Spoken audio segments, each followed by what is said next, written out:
Hey friends, okay, check it out. If you're watching on YouTube, which I hope you might be, but also I understand if you're an audio listener, feel free to fast forward for 15 seconds. But I've got this awesome new recording sign. I don't know if you guys can see how fucking cool it is, but it's from my buddies, my good old buddies. Okay, it's heavy. I'm gonna put it down, but I wanted to show it off because it's a new sign that I got from Etsy from my friends for my birthday. So shout out to my college roommates. They're very sweet. They got me a ring light too, so that's why I look so lit. Well lit and 360 because I have a ring light and also that recording sign. So thank you to them. Thank you. I told them I'd shout it out on the pod. So, you know, what a great time to be alive. Before I dive into today's guest, I do want to plug again, Earth to Ned. If you guys haven't already watched it, what are you doing? I literally don't ever make television. This is the only time. And it's out. So check it out. If you have Disney Plus, make sure you watch Earth to Ned. There's 10 episodes for you to binge. They're like pretty short. They're like 20 minutes each. So you're not committing your life to it. Okay. Calm down. What else do you have to do? You know, it's really fun. It's really wacky and weird. It's my kind of humor. So if you like my kind of humor, then you might like this show. And on top of that, I do maybe make an appearance in episode 2. It's brief, but you'll see me. And it's fun. It's fun. Also, you know, if you don't have Disney Plus, I understand it is, it is kind of costly. You got to pay every month or whatever, but I recommend getting it and then maybe clicking on Earth to Ned first so that you can tell Disney and Mickey and all those people at the top of that building, whatever that is, that you like Earth to Ned and you maybe want more. Actually, though, there are going to be 10 more episodes released potentially, but not if it doesn't do well. So I'm hoping that the 10 episodes we already made, like they released 10, but we made 20. So if they release the second 10, I mean, that's a good sign. So let's try to at least get that second 10 out there. Okay, enough about that plug. I just want to say, hope you guys are doing all right. I'm here in sunny Southern California where the sky is filled with ashes and the air ain't so good. So, you know, as much as I was staying inside before, now I'm really staying inside. I'm like never opening a window. So that's fun. I've been kind of stewing in my own filth. Next, we've got a really fun guest for you today. I mean me. It's our first repeat guest. And obviously, I have so many people I love to interview that I kind of was like not doing repeat guests. But I think it's so fun because he and I have such a great, you know, friendship. But specifically because of him, he has just this energy and he himself is a guru of positivity. He's a comedian, so that's how we met. But little did I know, like I just had him on the podcast being like, oh, what a fun, happy guy. I'm sure he'll have something funny to say. But then it turned out he like loves all this self-help, self-care, psychology stuff. So he was a perfect guest the first time around. And now I'm having him back on because he just released his awesome book. You guys have to buy it. It's called The Art of Being Yay, Y-A-Y. Not Kanye West. The Art of Being Kanye. He's a ghostwriter for Kanye West. Wouldn't that be hilarious? But no, he is his own writer. And you can check it out. It's got a foreword by Margaret Cho, the Margaret Cho. And she also recorded the audiobook. So if you're into listening more than reading, which I know I am, buy the audiobook. It's available on Amazon. The Art of Being Yay by Aiden Park. It's Aiden. We had Aiden back on. So, all right, give this interview a listen and buy his book.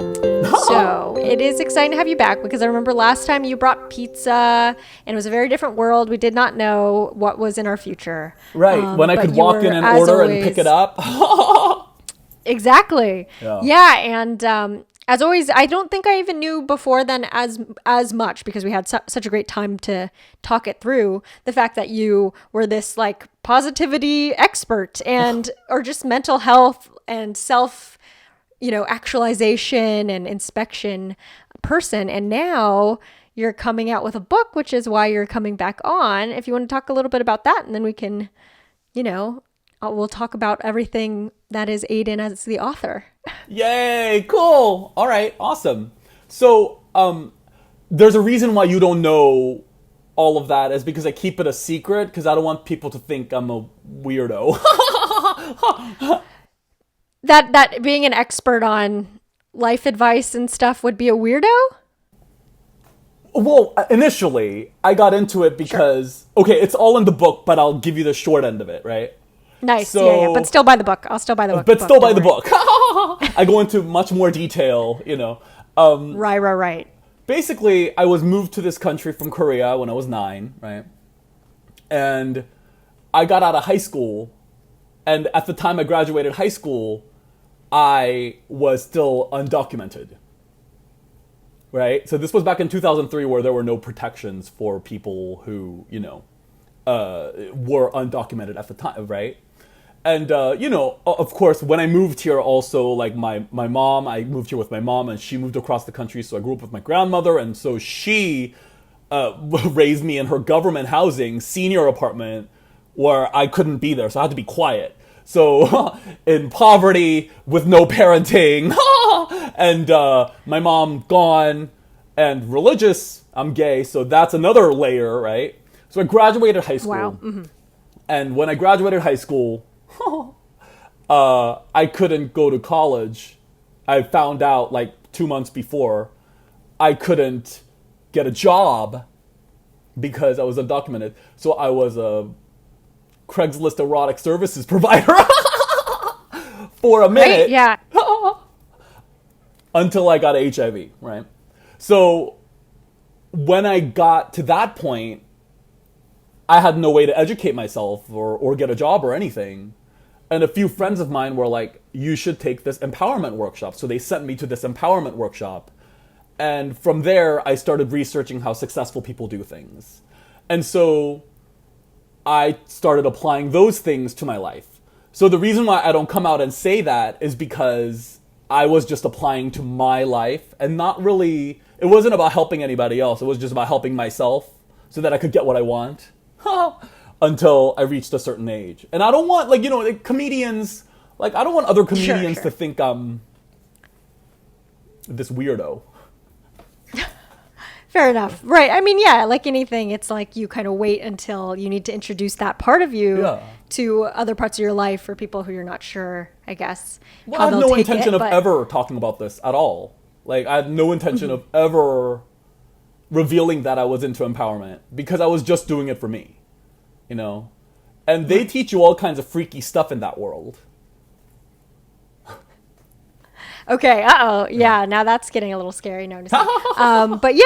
I mean, that is how I think a lot of people maybe get into it. It's like, I don't think I would have started this podcast if I was positive all the time or whatever. Right. Yeah. Like, I think that, you know, the hope is that you're working on it, yourself constantly, I guess. And then if that can eventually help other people, that's really cool. But, you know, like many things, it sounds like it's, you know, not one or the other, or it starts out self-focused and then can be kind of bridged later on.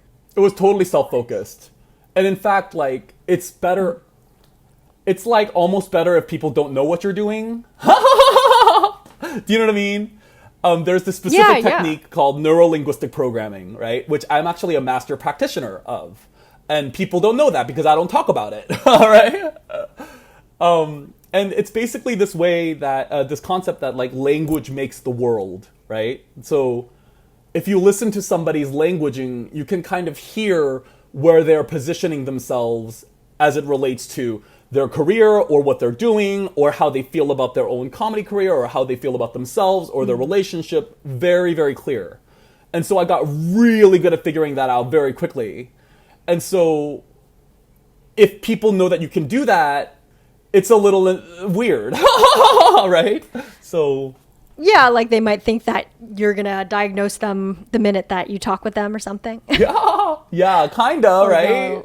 It's kind of a superpower. But I mean, yeah, I remember us talking a little bit about this on the last episode you were on where, you know, it was like the example you gave, I think was, you know, I am a poor, like I'm a bad comic because I'm a good comic because I'm struggling financially or something, right? And we were talking about a little bit how, you know, it's a self-fulfilling prophecy and everything like that. So yeah, and I remember that being something that maybe floats around in a lot of people's minds that, oh yeah, I guess I should probably stop saying that. But like, what's it gonna what's it gonna matter, I guess, is how I used to think. It's like, it does. The thing about it is, like, if people don't want to change their perspective, they're not going to change no matter what you say.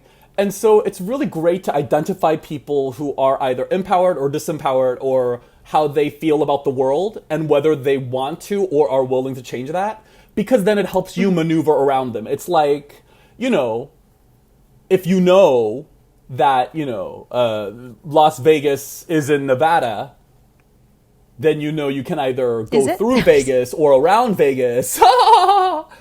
But it's not going to move. Las Vegas isn't, unless it wants to, Las Vegas is not going to pick up and replace it, in Maine, sure, right? Yeah, right. It would be, I wouldn't be surprised given the year we've had, they might just float away. Who knows what's happening? But yeah. So just the idea that, well, sorry, I don't know if I totally understand that metaphor. So So let's say, is it like accepting something? Oh, yeah. So if you say you're a terrible comic, Sierra, right? So like, say you said, I'm a terrible comedian. You can edit that Las Vegas thing out later, okay? So no. I genuinely want people to know that if they are confused as well, that I was also confused. I'm probably confusing. I'm like Inspector Gadget. I just kind of pull shit from the air and makes sense to me, and I assume it makes sense to others. So Sierra, if you said you're a terrible comedian, right? And then I said, I don't think you're a terrible comedian. Would you like to continue to feel like you're a terrible comedian? The answer is usually that I'm going to get back is, no, I wouldn't, but I bombed here and I bombed here. So you're essentially fighting for what you have already identified. Right. So you're not going to change unless you want to. And so knowing people's position in the world and knowing that 90% of them are not going to change their perspective of the world, no matter how much evidence you give them, gives you all the power. Because then I could be like, well, here's this individual, Sierra, who's hilarious, but doesn't think she's funny. So do we want to give her the responsibility of carrying a Netflix special from the producer's end? Yes or no? I can make that decision knowing where you are placing yourself and whether you're going to change or not. Yeah.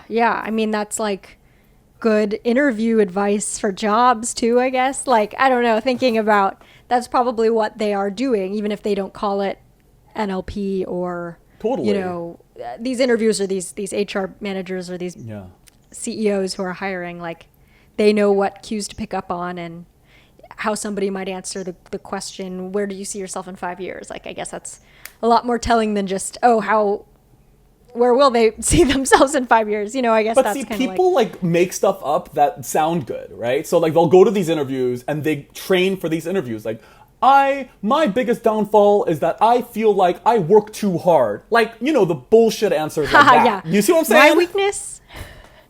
My weakness, I am too hardworking. Like, right, I'm too right. nice. They like spin it. And so it's like, how do you see through that bullshit? How do you see through... Sure. That too, yeah. Just to know where they are positioned, Right. That's very cool. And then for your book, is your book like do you see it as something that somebody will pick up because they're looking like they need that in their life? Is it more of a... like where on the spectrum of, I guess, self-help books do you kind of see your book landing? I see that book as an emotionally helpful book. Yeah, so it's going to help your emotions. Like, I wrote the book because, a couple of years ago, my partner of 5 years, Michael James, passed away from cancer. And it was a knocker, man. It was like... the last few months of his life, like, I was going from, like, place to place to place to emergency room to emergency room. Ooh. It was conversations like, hey, man, the doctor says you have a 10% chance of survival. Do you want to continue this or do you want to be comfortable? As he's crying in pain. Like, so it was, like, that level of... Yeah. And it was, like, torture. And so after he died... Cannot imagine. Mm-hmm. honestly, I was like pretty suicidal, right? And it was kind of like this decision. I was like, look, listen, I'm either like, if I don't kill myself, I can stay, but I'm not gonna stay feeling this bad. It's just not gonna happen. There's no way that I can go through this all the time, every day, or even for another month, really, to be honest. Like, I cannot do this. And so then I started thinking, after all the traditional methods, I tried to make myself happier by trying to fix everything, right? That didn't work, right? I tried to make more money and go out and work extra hard and get on every comedy show and just do everything, and that failed miserably. And then I was like, okay, well, with those years of empowerment, what if I took those goal-oriented things and made the goal an emotional goal as opposed to a goal that would be tangible? So, like, before I'd be like, I want to make an X amount of money. That would be a goal. Now it'd be like, how can I improve my emotional state so that I can achieve this desired emotion more often, right? That's really cool. I feel like that is hard. I mean, more so than that's just not a thing we're taught. To no, not at all. There's no goals, information out there about this. As I've come to yeah, learn. so this sounds like a hole in the market. But yeah, I mean, for sure that normally goals are, okay, great. So you want to set a goal. Do you want to make $5,000 or $6,000? You know what I mean? It's like, what, it's always going to be tangible. It's oftentimes related to career, and it's not related to your personal life. Or if it is your personal life, it's like, all right, then my goal is to like have a boyfriend or something, right? And then that means it's a physical manifestation. So that doesn't mean that the boyfriend's good or bad, or you're happy or you're not, right? So it's so, setting an emotional goal, I think, is probably the ultimate what we want to get to, but it's hard because I would love to be able to do that. Anyway, what's so cool about it, right? The biggest thing I discovered in all of this came from my friend Jackie Monahan. Do you know Jackie Monahan? Oh yeah. Yeah, she's a comedian who says she's an alien, and by golly, I just love her to tears. Check her out, Jackie Monahan.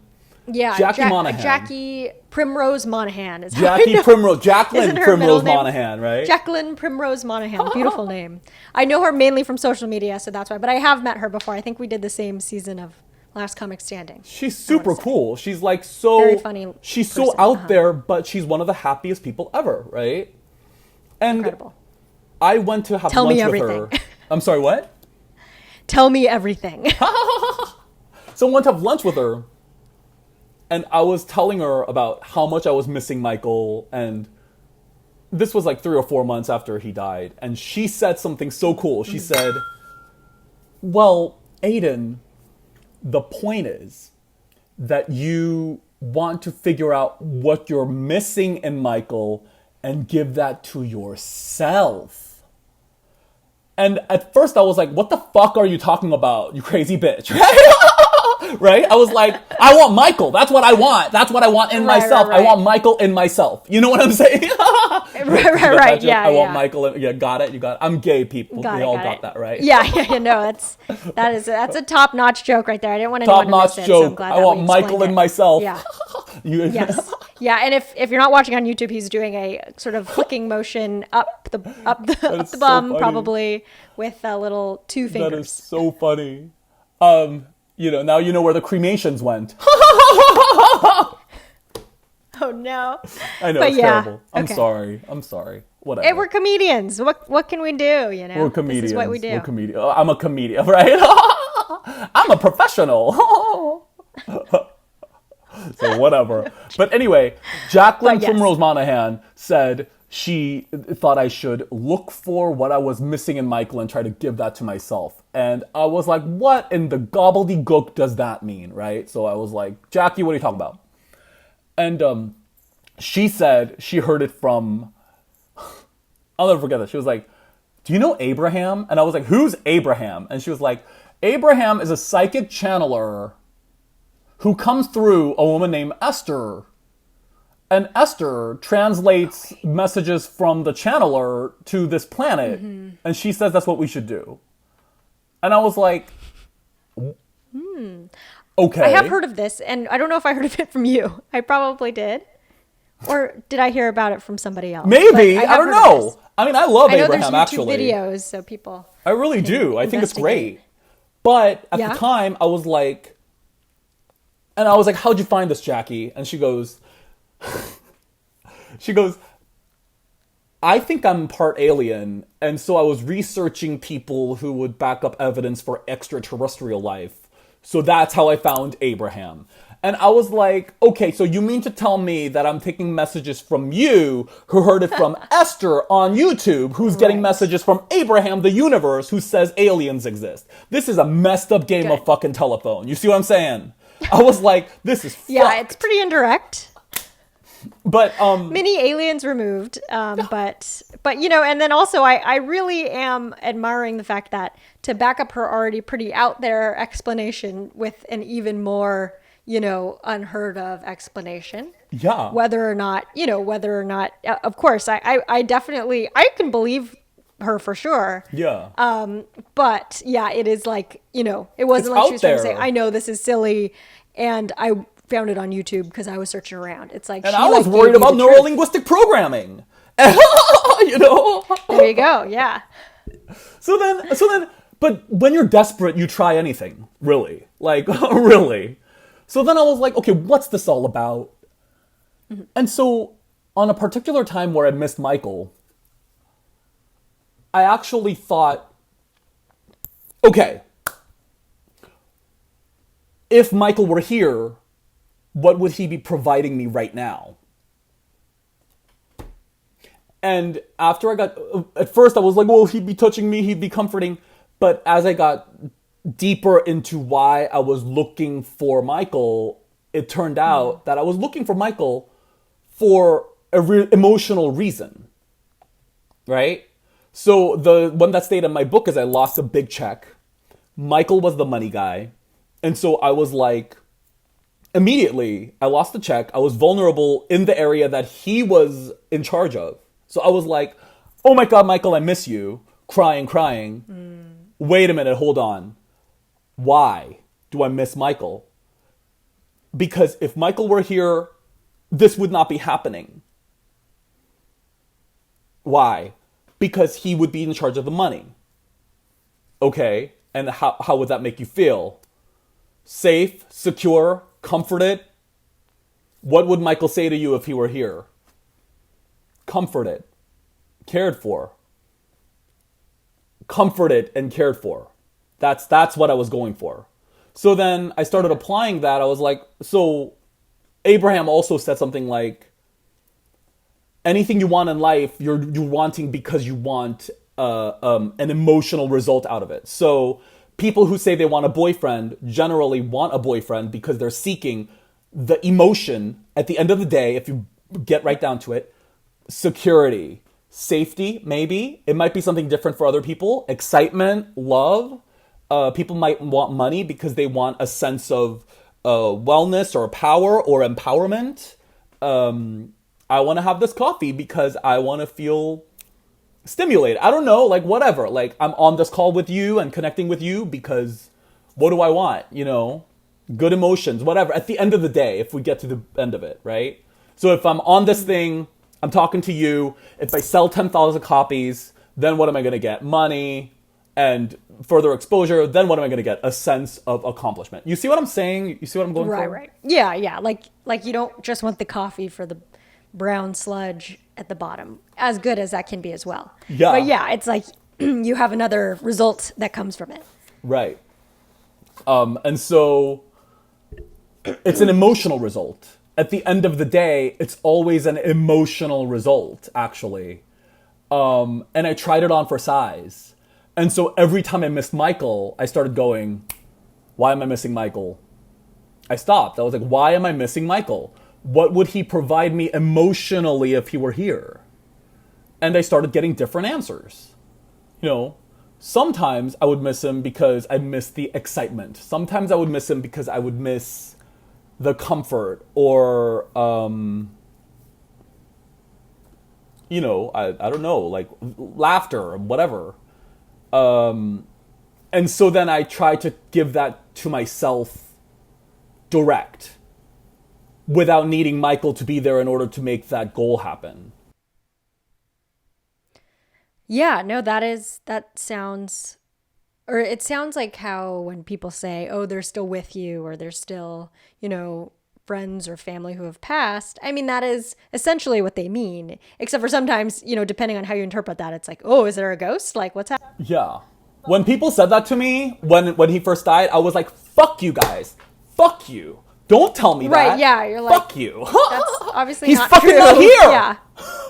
Right. Exactly. It's like, did I just go through all that for fucking you to tell me that, oh, don't, it's fine, right? Shit people say to you. This one girl was like, he's with Jesus now. I'm like, great. That makes me feel great to know he's hanging out with the coolest guy in the fucking world. That's fucking great. Yeah, That's great. Doesn't need Thanks me anymore.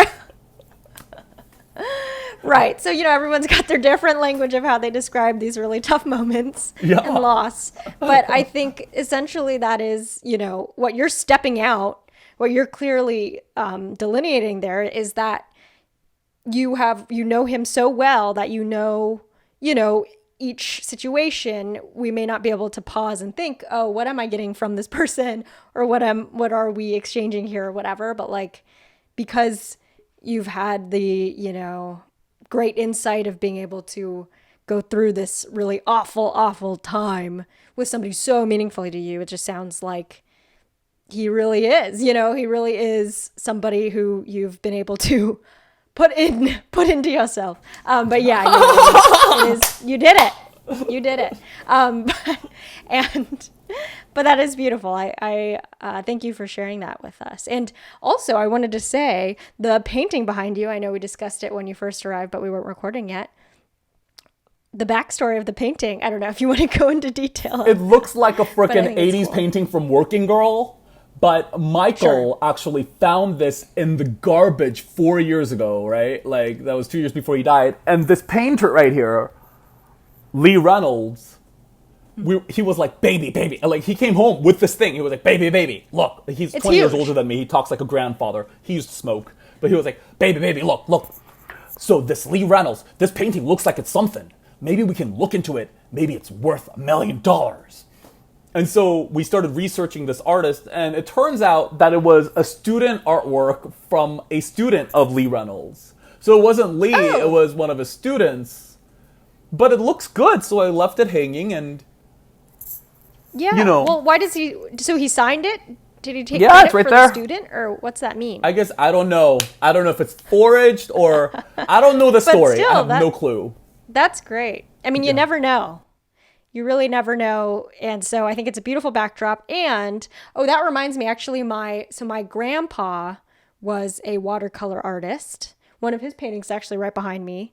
And he was a cartoonist. That's his cartoon. Oh, cool. But yeah, so he did like a lot of watercolor for kind of before they did architectural renderings on the computer. They had hired an artist to draw like, this is what this building's going to look like or whatever. So he would do some of that for work. And I think he threw away one painting in his trash. And then my dad, who was like dating my mom at the time, they weren't married yet, like went over to pick her up or whatever at the house or meet them. I don't know. And he like saw that painting in the trash of my grandfather, so his father-in-law, and picked it out and like kept it. And then my grandpa saw that and was like, oh, I like him. Wow. Because he was like, oh, he liked my trash painting. So hilarious. We both have dead people's artwork lording over us, right? I guess so. Yeah, exactly. So something about people finding paintings that were discarded. Yeah. Clearly, they have an eye for good stuff. So I think it's fitting because like now most of my work has transitioned into like, work around discoveries that I made as a result of my experience with Michael. And so it's very fitting for me that Michael's like right here. Do you know what I mean? Like this is Michael. Yeah. So I feel really good about it. It's great. Yeah, what a nice reminder.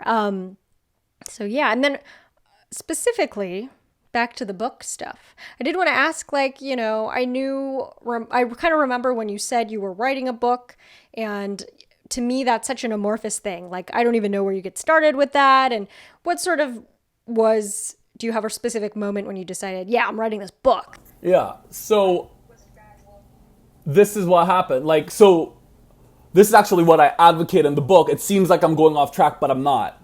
So when you start focusing on your emotional well-being, and I started applying that thing to everything. Traffic. I'd be sitting in traffic and I'd be frustrated and I'd be like, okay, well, what if there was no traffic? What would I feel like?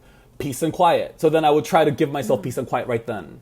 So like I would do those all the time to the extent that I knew myself better and gave myself emotional needs meeting all the time, right? Without needing to manage all these people, you know, plus a bunch of other techniques.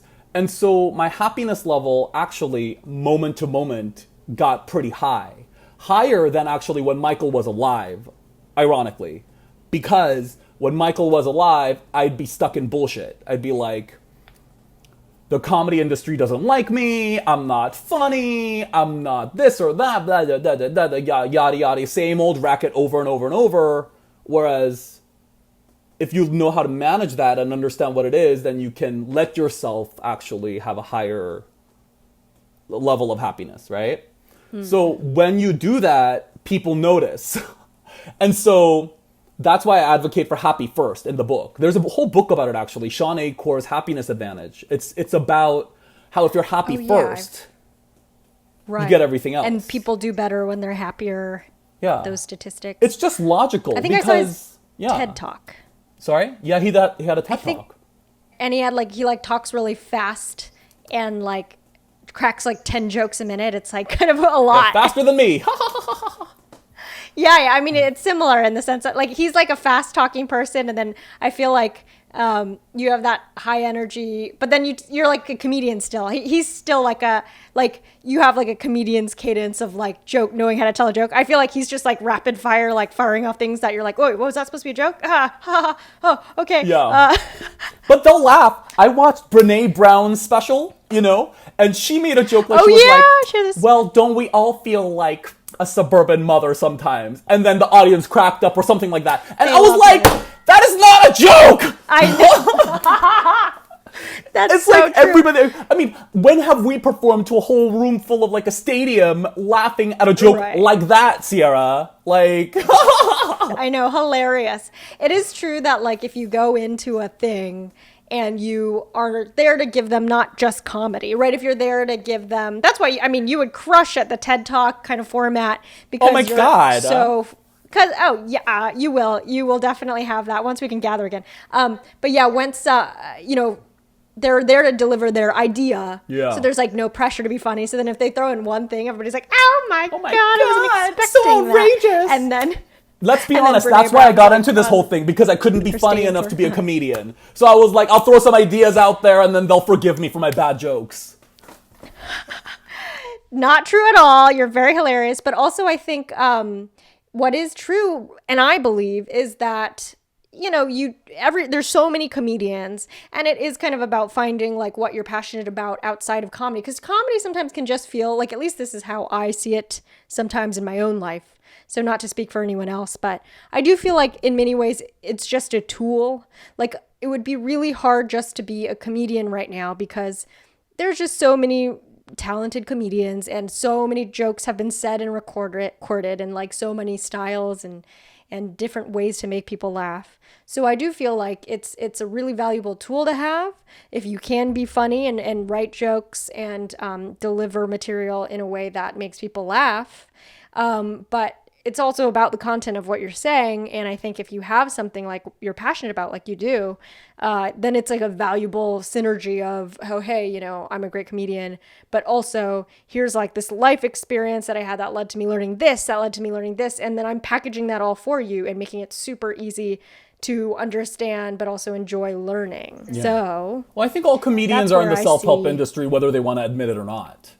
It's like from the position of the audience. And this, you're not there to tell jokes. I mean, you are, but you'll tell jokes, but you're there to help people feel more connected and less alone, whether they know that's the deal or not. And so the ones that really take off are the ones who offer an invaluable way to connect. So, you can get, whatever, X, Y, and Z, like, if you got a, tall blonde comedian who tells airplane jokes, you can get like 17 of those back to back to back to back to back, you know. But if you have, what is it that you have to offer that people can relate to and connect with? And that's it. And people don't get that. So they go up there and tell, you know, dick jokes that have nothing to do with them. And I feel like, why would I want to watch you? I could get Dane Cook on my, you know, Netflix now. Right. Yeah, a fully polished set of, you know, a stadium in the round. You're like, I could get a dick joke or a dick joke. Do you see what I'm saying? Yes, that was good. Again, for just the audio listeners out there, he did a couple of different dick sort of maneuvers. Yeah. Not, or whatever, miming. Like a baby dick or a black dick. Yeah, those are the two references that I just... Yeah, to be clear that there's a variety, and if you're looking for a polished set. Right. It's a out polished, there. very well polished. Top to bottom. See what I did? I didn't even say that. I didn't even mean... But see, you have an eye for finding all the jokes and in making what I say. those are the jokes I come up with, which is why I transitioned into the self-help field. So... Yeah. No, that's great. No, that's not true. But yeah, so I the totally book, feel that. I mean, question, obviously... right. Yeah. I'm sorry, did I interrupt you? Well, I did interrupt you. No, I already forgot. But I'm like mansplaining how did, you. Am I mansplaining? No, I don't. I mean, you're the guest. You have to mansplain or explain. Listen, Sierra, this is how it is. Listen. Look, you want to... Look, you gotta do a podcast about being positive. You know what I'm saying? You gotta... Yeah, you gotta... Thanks. You gotta do that. Thanks, Aiden. One of my favorite jokes is like picking somebody, like I love to do this to my friend Jen Saunderson, because she is so active in the world of making sure, you know, women have rights and all of that. And I just like to watch her do something, like walk somewhere. I'm like, yeah, like after she started walking, I go, yeah, you gotta walk, and yeah, you gotta give that look to Aiden, yeah, you know, just like that, yeah, you gotta. You just mansplain everything she's already just done. Yeah, that's right. Great. That's a good bit. I like that bit. You got to do 40 episodes of Stay Positive, you know what I mean? But like not release it every week, but like whenever you have time to upload, you know? You get what I'm saying? Got it. Thanks. Yeah, man. Good thing you're here. Good thing I'm here to tell you what to do. Been a whole different, I know. Would have been a whole different ballgame.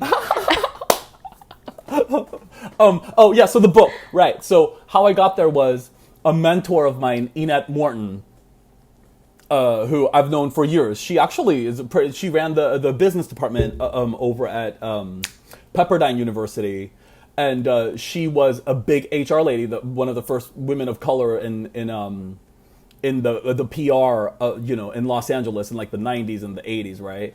And this amazing businesswoman. And when I first met her after Mike died, she was really worried about me. And then after a few months, she noticed a big difference in the way I was. She asked me, how did this happen? What are you doing something different? Right? So, and she spots BS right away. So like, it's not like I could have faked a smile and got it past her, right?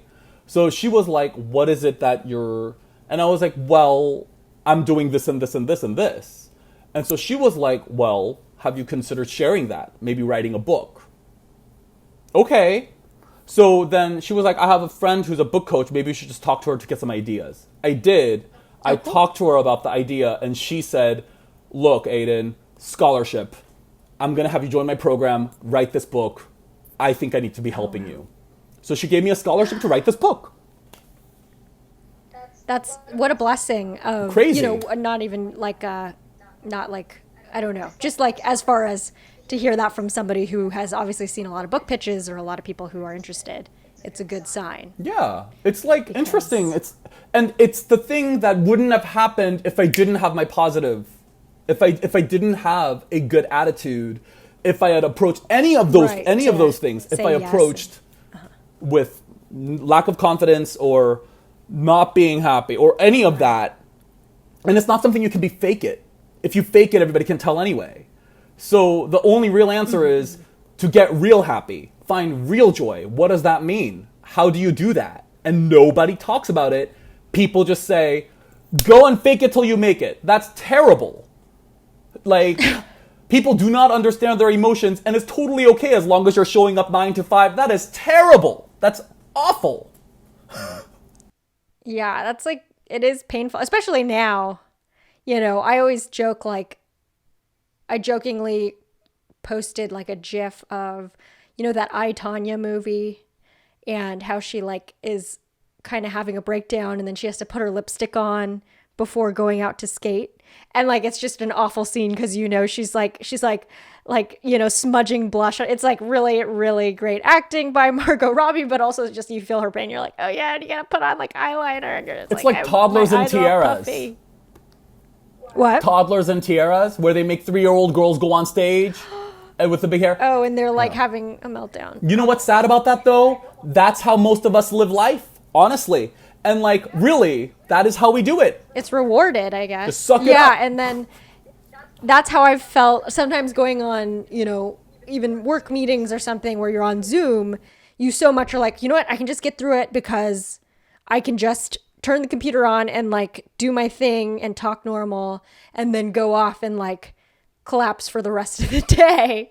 And like, of course I'm sure everyone's done that now. Sure. Sometimes you have to do that. Contained. It's just I think it's just become so embedded in some people that it's just the neutral. That's the neutral state for a lot of people, to just tolerate things they don't want to tolerate because they want to be virtuous or whatever the hell.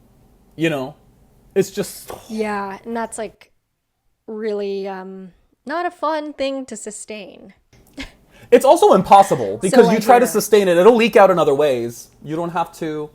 I mean, yeah. I sound so like so pessimistic, but it's kind of like...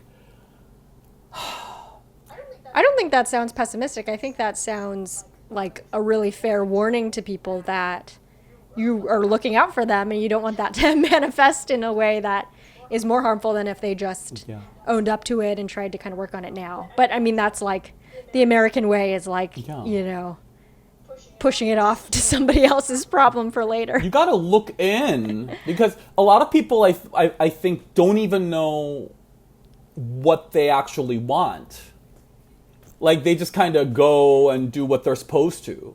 And that's the blessing of being a flaming homosexual at the height that I am, as loud as I am. It's like that option was not available to me to line up with what would have been easy for me, right? Because I'm real gay. Cool. Like, I've never seen a vagina. You see what I'm saying? Like... Good, yeah. My mother had a cesarean. Like, really. Never seen a vagina in my life. Yeah, wow, yeah.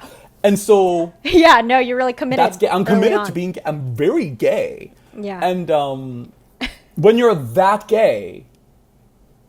Some gay guys can go, oh, well, I can just, like, ignore that and pretend it doesn't exist. No, there was no pretending like this doesn't exist. You see what I'm saying? So... Got it. Yeah, it would have been, if I were straight, guaranteed, I would be married with a girl from my Korean Baptist church. Guaranteed. Like 1,000%. I see. Yeah, I mean, that is something that I think about in the sense of... I mean, not even necessarily what you're talking about there, but I have thought about the fact that, like, yeah, a lot of my gay friends or queer friends had to confront that early on in a way that made them now, happier and better and like themselves. And that's really cool and exciting. But I know it's like, it's so hard that they had to do that at an age when, most of the time people are just like, yeah, whatever. I don't know. You can kind of fuck around in a way that doesn't make you confront yourself quite so much, just because, society isn't making you do that if you're straight. But I would say that, the same thing happening right now, that's like so awful. But the fact that, you see all these young Black kids have to come out and speak out like activists, and they're like 7, they're like 9, and you're just like, I can't believe that has to even be on their mind, but it is a reality of just, and that can be said in many different ways. Mostly it is tragic and their childhood is ripped from them. But, the other angle that I'm sure that they have also, that some of them have said later on is like, well, then they were kind of unfortunately forced to become that to like really confront those things. And then that made them better at other things later, which is like a terrible, that doesn't make it better. Right. But then it is true that, that is something that is a superpower in many ways. I mean, ultimately, happiness comes down to you need to have an internal compass. That's it. If you don't have an internal compass, you're in trouble. And so what seems like an idyllic childhood can be terrible later. Because if you have an idyllic childhood where there are certain expectations and things are really easy, you can carry that into the future and try to live that out, and you don't have a concept of what you actually want. So you're just trying to line up with what has worked, right? So in a way, right. that kind of I've experience. been good at this, so I might as well be, yeah. Oh, just following what you're good at even, right? It's like, oh, I've been really good at like football or something, and like that worked out for me for the first 12 grades. I don't know. When do people graduate high school? 18 years. And so then, I can imagine that it's a confrontation. And I mean, I feel like that it's really hard to have that compass, especially, when there's different ways that people value things. It comes down to good and bad. It's the good and bad thing. It's the good and bad. That is what it comes down to. Yeah, it's hard to say. And I'm mansplaining now. It's the... No, I want to hear this because you brought up the compass thing. Like, what is your feeling about the good and bad compass? The good and bad compass is that... Okay, so... And this is my favorite topic, so I nerd out. I like it. So, almost as soon as we are born, we're born into a family. And the way that the world is set up is... If a child is good, they are rewarded. If a child is bad, they are punished. Right? Past a certain age, maybe 2, 3 or whatever, maybe, whatever. But everybody's born into a different idea of what is good and what is bad, right? So if you display behaviors that are considered good by the judgment of the parents, then you will be rewarded with hugs and kisses and praise and blah, blah, blah. If you do something that's not right, you send it to the corner to stand there by yourself. Loneliness. So because you're dependent on your parents for survival at that age, you learn very quickly you better be good. This is good and this is bad.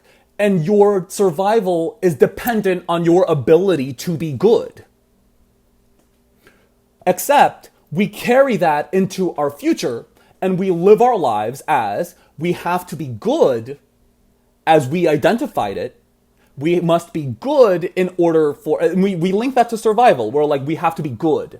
So people who align themselves strongly with, say, a certain religion, they're doing that because they are trying to be good. They're not going by their internal compass. They're going by an external decision that they've made to try to line up with being good. What's the problem with that? The problem is... You want to be good so bad, you're ignoring your internal compass. So the parents that we're born into are not perfect. So if a parent holds the perception that gay people are doomed to hell and you need to be good for your survival, and that's very strong, and you line up with the religion, there you go. You can be good holding yourself in that religion, but inside, you're lying. And that will eat you up from the inside out. And you're doing that for the concept of trying to be good for the sake of your survival. And that good-bad thing will kill you. That's where shame comes from. That's where it all lives, the good-bad.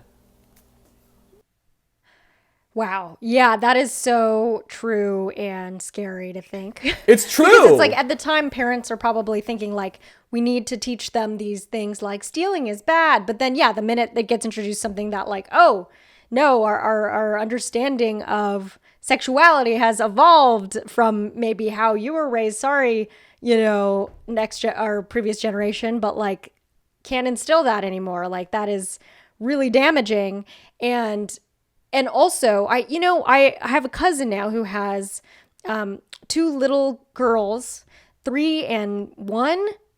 Yeah, I think so. Quite young, adorable. And she's, kind of a modern upbringing, obviously 2020, just a sense of like, there are different ways to raise your kid now in the way that like even I was raised, right? And so of course the fact that emotional intelligence is so something that we glossed over, and now that's why I have to come and do this podcast and figure out how to like interact with people, right? It's like such a thing that she also felt that was important to introduce so young, and they're like 3 and 1, and already she got like a little poster for them. She's just telling us about where they have like it's a time in instead of a time out. So if they do something bad, a time out would mean loneliness. Like you said, casting them out. You can't survive without me. That thing you did was bad. And it might have been something like a tantrum. But then now they're doing a time in, which that means that you take time and they put them in a little soft corner where the poster is. And then they say, hey, so what were you feeling? And then they can like point to like, oh, I was angry. Okay, well, what can we do with that? Oh, well, you can say what made you angry, and then figure out what steps to take next time. Maybe they threw something. So it's like, okay, just know next time, don't throw anything, and try to figure out how to talk your way out. It's just certain things that are like, wow, that's there's amazing. even a poster that you can buy online for that, for babies. Can I have that poster? Yeah. I need that poster because I don't know what I feel. I need to look at the poster.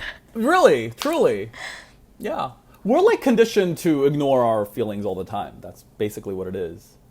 And the good bad thing is so just. I mean, like, I know I'm saying that's bad, but like, it's bad. I mean, it's like suicide. Like, suicide is not a popular topic. You have clear evidence. I was thinking about this. Yeah. Suicide, like, I was suicidal after Michael died. I was suicidal.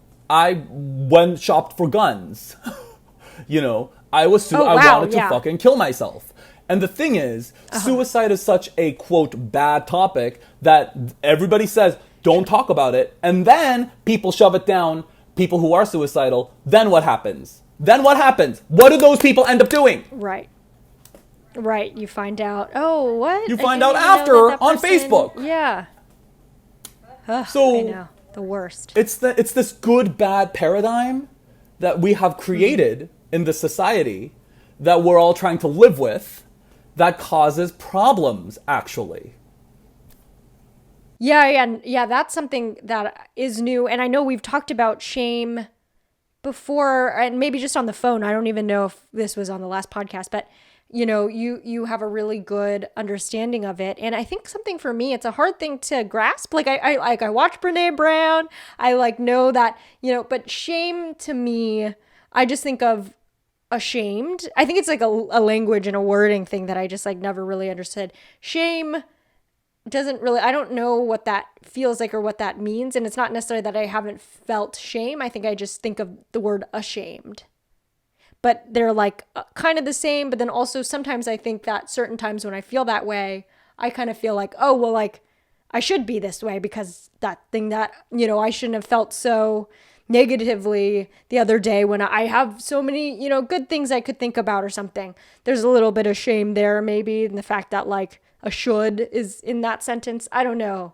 But would you mind sharing your idea of what shame means or what it can feel like just to identify it better? So I'm actually, this is from my estimation, right? So shame, I think, is a useful emotion for self-reflection. So we have different emotions and they all mean different things. We cannot make an enemy of our negative emotions. If you're angry, you're defending your territory. It's like back to the caveman days. If you are picking berries and someone tries to steal your baby, you should not sit there and let them take your baby. You get upset, right? So honestly, I thought you were going to say, and someone takes your berries. If you're like picking berries, trying to collect food for your kids. I was like, where? My baby. My baby. Yeah. I told you, Inspector Gadget, right? I'm a little all over the place. I didn't even know I had a baby. What's another one? A sadness, right? I actually looked into grief because I was so heavy in grief. Sadness is actually a bonding mechanism that was given to us from a long time ago. So like the reason why you come back home to your kid and you miss that kid, like, okay, I know you don't have a baby, but let's just pretend you had a baby, okay? Or your boyfriend. I mean, yeah. Somebody took my baby clearly when I was picking berries, so. But like, say you have a baby. Exactly. The reason why the mom keeps coming back is like when they're separated from the baby, they are longing for that connection. So even when you hear moms say all the time, like, oh, I was away from my kid all day, I miss him so much. One day. it's a bonding mechanism to make sure that life goes on. So she might be away. She'll be like, I want to connect with my baby. As you come back, Right. grief is a frustrated sadness. So like, I want to connect with Michael. I have that bond and I cannot. That's grief. I see. Right? But I can't. It's like, a combo of... Right. But like, it's part of life. So you know what it is. So as far as shame is like, this is what I can understand. Shame has you feel when you do something that is out of line with what you hold, right? You feel ashamed. Like, I could steal a candy bar and I'll feel ashamed because that is out of line with what I hold to be good. We're all like conditioned to kind of be, we're conditioned to carefree. Like, we're not conditioned. We're born to feel good. Good emotions exist for a reason. It means you're doing something right, biologically, right? When you're connecting with friends, it feels good. Why? Because it helps the survival of the species, right? Or whatever, right? When you are doing something like stealing a candy bar, it's an act away from that which keeps sustaining for your species, right? So then you feel ashamed and you go, okay, well, I won't do that again because that felt out of line with what I know I feel I should be doing. Except, again, it's the same problem. The concept of good and bad, ignore your feelings and line up with this rule book that I give you, and then they line up with the rule book, and then they comply, ignoring their feelings. People who steal candy bars, same thing. They steal candy bars because they're not listening to their emotions. They're just going, this is what I need to do to survive. And so it is like a decimation of your emotional reactions, right? So they could feel shame, but they're like, I'm not listening to that. Ooh, right. Yeah, I'm like, how has Trump not died of shame? Like how, anybody who's totally, but He obviously then doesn't their feel values shame just don't exist. because that's the other thing. So Right. the reason why he doesn't, Shameless. oh my God, I'm sorry. It's like my favorite topic. I get very woo about it. And No, I want to hear it. Yeah, please. Donald Trump was born into a world where power and money equaled that you're doing good, you're doing great, whatever. So it's an egoic hold. It's like if you have, his parents probably were like, you got a lot of power, you got a lot of money, you're doing good as a man. So what does he learn as a Right. baby? I better get a lot of power and I better get a lot of money. And so he does everything for power and money. And so, again, and being conditioned to ignore your emotions, guaranteed, Donald Trump crying as a baby, the dad probably was like, suck it up and stop crying, you're a man. Guaranteed. So here's this person Sure. who has no connection to his emotion, has identified power and money as a good thing. So if you have power and money as something to go for and you're disconnected from your emotions and you don't feel anything, that's a problem. You don't say. Yeah, serious. Don't you problem. think? I think that's I what's think happening. All what you're saying. Yeah, all what you're saying, I think, is actually accurate from what I had heard from that, Maria Trump or what's the Mary Trump, the cousin of him, I think, or no, his niece, I think, who kind of wrote this tell-all book. It was all about the father being really, really, basically rewarding him for all these just being ambitious about power and Did money. we really need a book to tell us that? Look at him.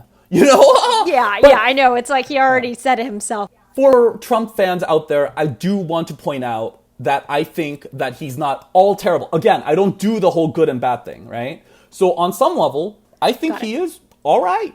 Okay? And I also think that a lot of other politicians show the same tendency. So it's not like I'm singling him out as this evil person. I just want to say, I'm just putting that out there. Right. I mean, I brought him up. And I am singling him out because he is the president. No, but I guess what I mean too is it is interesting because a lot of this sort of self-help and those philosophies kind of don't line up with a lot of the rhetoric that we think about as a society and social justice, if that makes sense.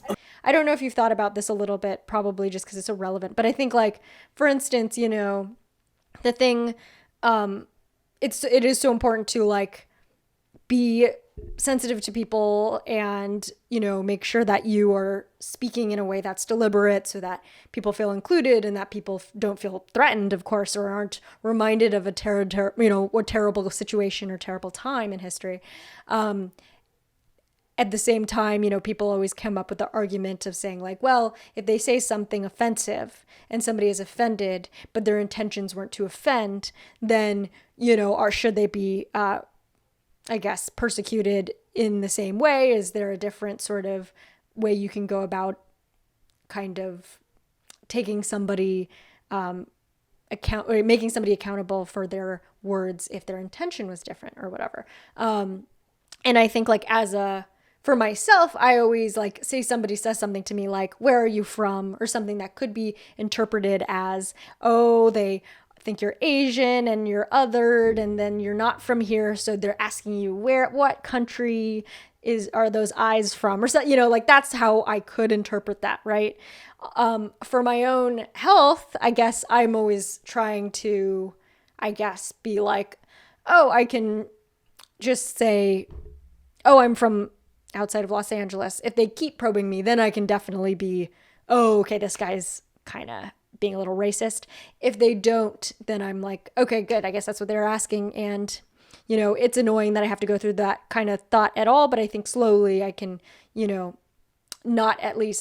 I can make it part of my life that I am trying to at least take the healthier path for myself, which is to be calm or not even calm, just like to not interpret it in a way that would maybe cause me stress. Yeah.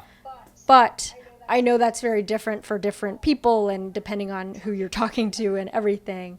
But I would say I don't believe in that philosophy when it comes to other people as far as telling other people how to feel, because I don't want to be like, oh, well, hey, why don't you just take the non-stressful route and pretend that everybody's not being racist to you? Like, obviously, I know there's people who they're like, no, I know that guy said that and that means that he and again, is racist. Like from earlier, like, if they're convinced of that, there's no convincing them, so you may as well just drop it. You can hear it. No, and I wouldn't, it's not even for, like I wouldn't even venture to like try and convince them otherwise. I guess what I'm thinking is just like, I see a lot of people try to maybe apply certain self-help tactics to other people, and it just doesn't work. It doesn't work for anybody other than you. So if you're coming to me, right, or if someone comes to me and goes, I want to help myself in X, Y, and Z, right? Okay, from that position, if you want to change the way the world looks, what's your perspective on that? Are you mostly in blaming out there for what is happening, or are you willing to look in and change within? Or will you continue to look for actions you can take to change out here? Because that doesn't work, right? So are they willing to look inward? If they're not willing to look inward, game over. They'll just continue to do what they're going to do until the pain gets so great that they have to. I see. So that's, and so as far as the whole the whole racist kind of commentary thing, right? This is why I don't think external rules of good and bad really work, right? Because it can be interpreted in so many different ways, right? So someone could say, "Where are you from?" right? And we don't know what that means, right? But with the advent of, cancel culture or whatever, we could take that and go, you're racist. And then, here it comes again. Is racism a good or bad in this society? Bad. Bad, equivalent almost to being someone who should be jailed or ashamed or whatever, right? And like, it's such a bad thing to be racist. So if you go up to somebody and say, you're racist, what are they gonna say? No, I'm not. And now there's a battle. Yes, you are. No, I'm not. And they're both defending to try to be good. Oh, no. You've triggered their survival mechanism. Nightmare. So let's not do that, right? The key is, I'm going to sound weird, compassion, right? So if somebody comes to you and says, where are you from? You can go and be compassionate to yourself as well. You can actually sit there and go, okay, well, what is the emotional intent of this person? Is this person curious? Is this person trying to connect with me? Is this person, what is the emotional end result that they're going for? Because they could be going for connectedness. They could have grown up in Kentucky and don't know any Asians, so they could have come to you thinking that this is a great conversation opener, and maybe it took them a lot to do that, right? Right. Or, Yeah, and you could honor your own needs, right? So you could, so if that was the case and it bothers you, you could open the door and be like, I'm actually from, China, like, where are you from, or whatever. And after a little while, after you guys have identified each other as safe, not opposing, but safe, then you can go, you know what, can I tell you something honestly? Like, when you came up to me and said, where are you from? I'm actually, like, looking into, like, wanting to feel a more part of, like, an American. Sometimes I feel like, an outsider. And I feel like when you do that, it sometimes makes people feel this way. 100,000%, if they feel safe with you, they'll listen and they'll change their behavior. And now you've changed somebody the way they communicate. 100,000%. But you've got to be compassionate and establish safety first. You can't react based on an assumption. Oh, interesting. Safety. That's a really good term. But if someone is coming at you with, where are you from? China? Then don't be like, oh, he's trying to... You know the difference. We're smart. Right. Yeah. But safety has to be there in order to change minds. That's it. If there's no safety, there's no changing minds. No matter how hard you push. Get a Trump person and tell him, Trump sucks. See how hard they push. But get a Trump person to be your friend start and raising go, flags. Sometimes I feel unsure about this. They'll listen. I've done it time and time again. I have a lot of Trumper friends. Yeah, I mean, the safety thing is so true because, like, it's kind of, what it seems like now. And I just went to Sequoia recently. I went on a little road trip, socially distanced road trip, and there were a lot of Trump flags, and I'm thinking, so I'm like, ooh, there's a lot of Trumpers here, but not just Trumpers. They have a flag. Like, you know what I mean? Like, it's like if you push someone, they'll fucking buy a flag and put that flag on their flagpole, which apparently everybody has a flagpole, and raise that flag. So it's like, there is a certain backlash effect happening on both ends, but I think that for sure it is true that the safety thing, a lot of people just don't feel safe. And I think it's, divisive time, as everyone says, but yeah, I'm not in the business of, fighting. So I think my default is to go the safety route, but also I know that's not really like trendy right now, if that makes sense. Because I think confrontation and that's is the other exciting. problem. People line up with what's trendy and don't give actual thought. Right. Like they just reality go, television. Well, it's popular for me to be a social justice warrior, so I'll just go and do that because it's the popular thing to do. I mean, do you understand how this works? I gotta say, they look really cool. I think they're awesome. But yeah, no, I for sure agree that, yeah, it's way more entertaining. And that's why, like, I'm always like, Twitter, I'll be like like reading this thread that has nothing to do with me, but it's like between two people, or like Instagram comments, like 52 replies, people going back and forth. But there are ones, okay, so everybody's different, right? So it's not in my wheelhouse to be oppositional. I'm just not gonna. It's just not where I'm comfortable. I literally can't do it. I'm so sorry, but I can't do it. I'm a tiny person. I can't fight you. Yeah, like, and that's fine. There are people who were born, and this is why you have to learn to lean into your natural inclinations and ignore society, right? Like, so hard. If you're an artistic baby and you paint pictures, and your parents go, "Stop that! Here's a math book." Now art is bad, but your natural inclination is art, right? So there are people out there, and you can see it in their eyes. Anderson Cooper and fucking Rachel Maddow, they fucking love it. They love diving deep. They are passionate about their work, and you see it. You see it. So I'm glad those people are there to fight for us because they are loving it, and they feel like they're doing God's work, and you see it. So I say we all line up with what is important to us. And funny, Rachel Maddow and Anderson Cooper are gay, and so they can line up with what they actually want as opposed to just line up with what's supposed to be good, right? So, that's a good point. Of course, the other end of it is deep shame and depression, but we won't get into that. But anyway, I'm just saying, like, find out what makes you light up and line up with that, and never mind what's good and bad, and try to be compassionate of the other person and look for the intent behind the words. And don't be a social justice warrior because it's cool. Be a social justice warrior if you want to be a social justice warrior. Great, do that. But don't do it to look cool. Sure. Because that's not you. And people always can tell. There's a difference. There's a big difference between Rachel Maddow and Rachel Maddow wannabes who started a podcast to get listeners. There are two reasons for it. It's either a very powerful egoic hold or something that lights them up from the inside out. Those are the only two reasons that someone would put themselves through it. So right. In the case of Donald Trump, I think, and I don't know him, so I don't know. I think it's an egoic hold. I think he has been conditioned to believe power, money, good. Disconnected from emotions. Let's go for power and money at all costs. That's what I'm seeing, right? So people can do that. People can go, religion, good. Disconnected from my emotions. So let's go ahead and demonize everybody who is not. Because there's a polarity. So if you're trying to identify with what's good, there's a whole evil side that you must defend against, right? Right. So people can do that, or they're just really into naturally whatever they're doing. And it's a beautiful thing to watch, and that's the state that we all want to be in. Mm-hmm. Because that's it. They're not doing it for some other reason. They're doing it because they fucking love it. You know, I don't know. I hope I didn't get too crazy over here. No, but I'm not very at all. passionate about this.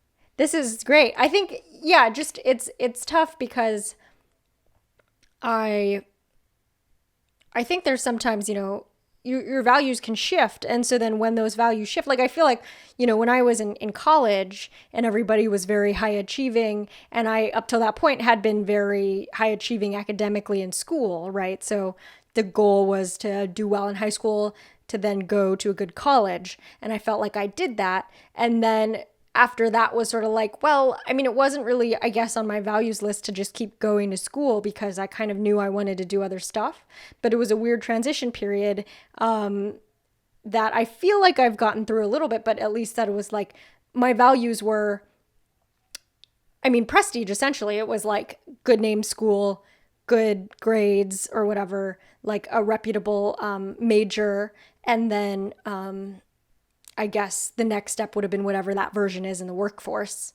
But then because I knew I wanted to do comedy for some reason, it was a weird transition to be like, okay, literally unemployed, doing something that is not at all necessary to have a degree for. So kind of squandering a thing that I had worked towards, and also not making any money. So there's no like prestige on that level, you know? So I think that, of course, that makes sense that you would feel that that's a tough time for anyone. But I think that, like, I don't know, it's weird because it's like that was almost, the values were changing and then I was pursuing new values, but there was almost this point at which I was like, well, or I could just snap my values back into the way that they were and just not do comedy and do from, you know, go into a tech workforce, say, because I studied computer science, go try to apply to a really like brand name job, like a Facebook or Google or whatever, and then just align with those values, because that would be very clear. That would all lock into place very well. It would be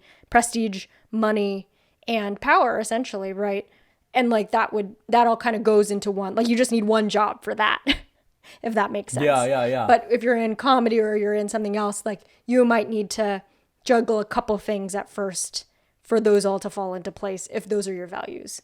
But I don't know if again, it's like kind of hard to articulate why exactly I wanted to do comedy so badly. But I think I did have like a shift in values, which was, look, I arrived at this place that I thought was the end all be all, which was Harvard. And I worked really hard to be there. But at the same time, I felt like kind of, I mean, if I'm here, like I'm not like the smartest fucking person ever and they let me in. So great. But like, you know, I don't know. It was just sort of like, it felt a little, you know, imposter syndrome for sure. But I think it definitely felt like, well, I mean, it didn't revolutionize my life in the way, I mean, it was a great experience, but it wasn't like, it didn't have everything figured out the minute I stepped on campus. It was just as confusing as I was before, except even worse because I was further along in life with closer to the moment at which I would have no idea what I wanted to do exactly. So I think there was definitely like, while being raised as a good and bad was maybe good was academics and bad was instability maybe, then I certainly am looking back and I'm like, well, for me to completely flip to instability at the sacrifice of academics or whatever, not completely, but in a way, then I must have gotten that somewhere. And I sometimes worry it's because I was too fixated on not wanting to be like everyone else. And even though that, I think there was a little bit of maybe, I get worried at least that there's a little bit of internalized racism of like not wanting to go into tech because I didn't want to be another Asian coder or something. But I don't know. So then I'm like, I don't know if my values are even good or actually if they're racist values, So it's kind of, I don't know. You know what? It's okay to not know. That's the other thing, right? So that was my little confessional. I don't know. Fix my life, Aiden. You don't know what you don't know. I don't know what I don't know. So I could be spewing all of this for the last 82 minutes we've been on, right? And some revolutionary fucking discovery could come out and render me a complete bullshit spreading complete lies in a year. Aliens could come down and actually that is not how it works. And Aiden, you're wrong top to bottom. You don't know what you don't know. And the thing is, we never figure it out. So we just have to be okay with not knowing. We have to be okay with not knowing. And so how do we resolve a problem like that, right? Like if we have to be okay with not knowing and you feel like you need to know in order to, you can't. You'll never. You can go and get a tech job and then you'll feel the same way. Should I do that? And then you'll go here and then should I do that? You'll never know. You'll never know. There is no answer. Good. And if you feel like you have the answer, there's another question. So it never ends. Good. So you better just be okay with having a question. Now, with this, right? So that's why emotions are important. Because if you're cut off from your emotions, then you have nothing else to base your decisions on, right? So if you're like, I got to figure it out. We all live so mentally. We're like, I got to figure this out. I got to figure this out. I got to figure that. I'm going to switch to, I'm sorry if I'm not yelling at you, okay? I'm just passionate. No. I was Italian in my past life. I waved my fingers and, you know how I talk. Come on. Yeah, we're good. You know me. Well, I talk like this on stage. Okay, great. So it's like, I'm just using you as an example because it's, So if you go, I'm going to line up with tech because I think it'll get me, you said it, power, money, wealth, prestige, or whatever. And then you're like, what is this all for? Well, if I line up with this, then it's another mental way or shifting, right? So you're making a mental decision. We all are trained in this world to make decisions based on mental, not with your emotions.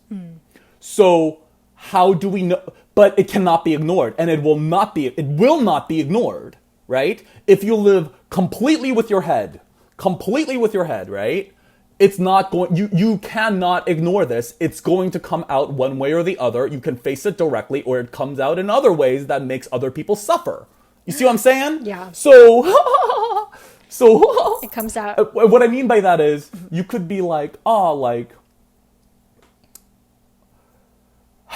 you can admit that you're gay, you can look inside and admit that you're gay, or you can marry a woman and wreck her life too. Honestly, ways, right? Yeah. Or you could line up and get the job that you want, but what you really want is to be an artist, and then you can take it out on your parents passive aggressively by not showing up to the funeral for making you enter Show this. them. Or, right? So we must learn to be connected with our emotions again. So in your case, Sarah, what makes you feel good? And the thing is, there's no good and bad. You did a great thing by going through high school and high achieving. You learned work ethic. You learned how to communicate with people on a high level. You learned the potential of seeing things in a big way. You know what I mean? Because those kids don't think small. They think big, right? It's a different story in Kansas Community College. You're working with the top-notch people who want to be innovative and change the world, right? Sure. So you're steeped in that world. You come out.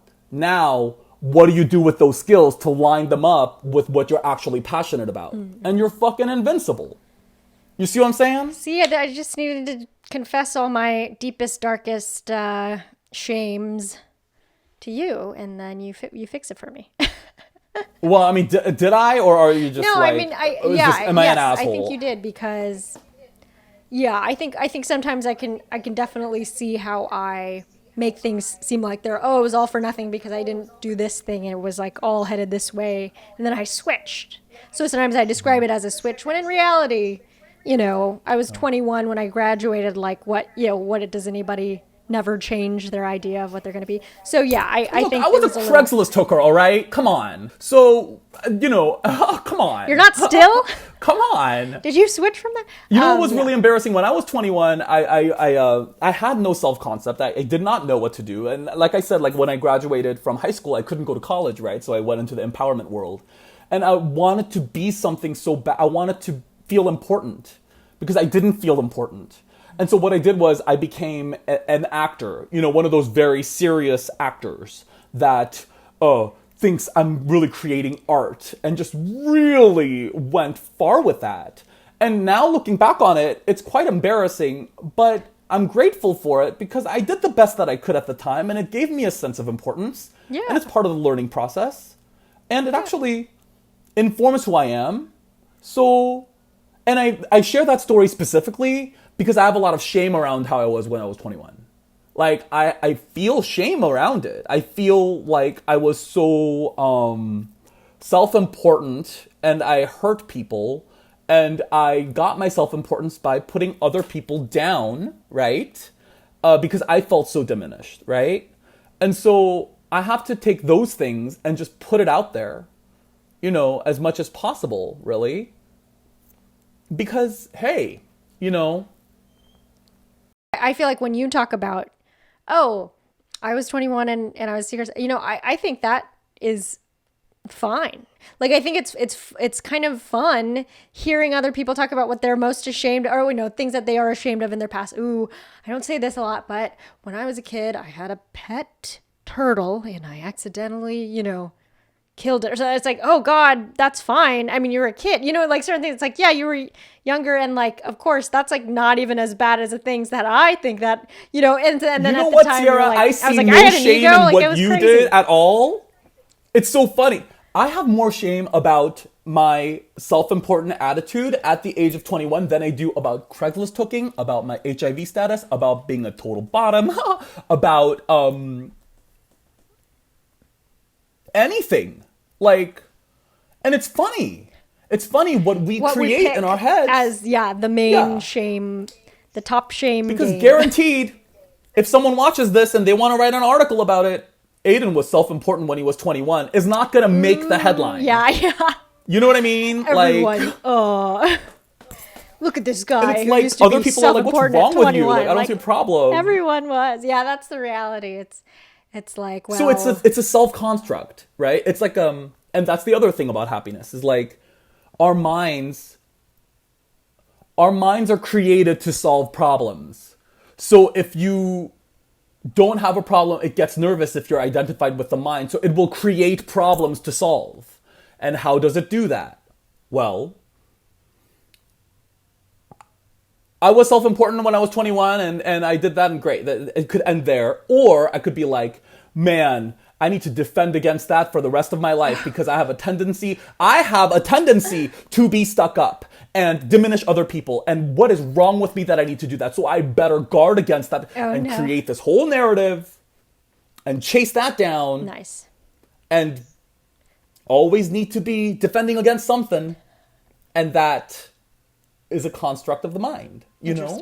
Yeah, that makes sense. The having to construct your life around like 1 year of your life.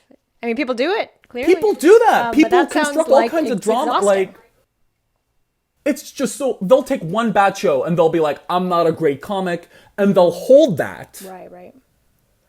For, like, it's, and the mind, you cannot trust your mind. Don't trust your mind. You heard it here, folks. Do not. Don't fucking trust You that must, thing you in your can't. mind. Because it'll create whatever story. That's why fucking people can go and chop up people and put them in barrels and say, I did it for her, and believe their own bullshit. Right, Like, right. they think they're being good. Yikes.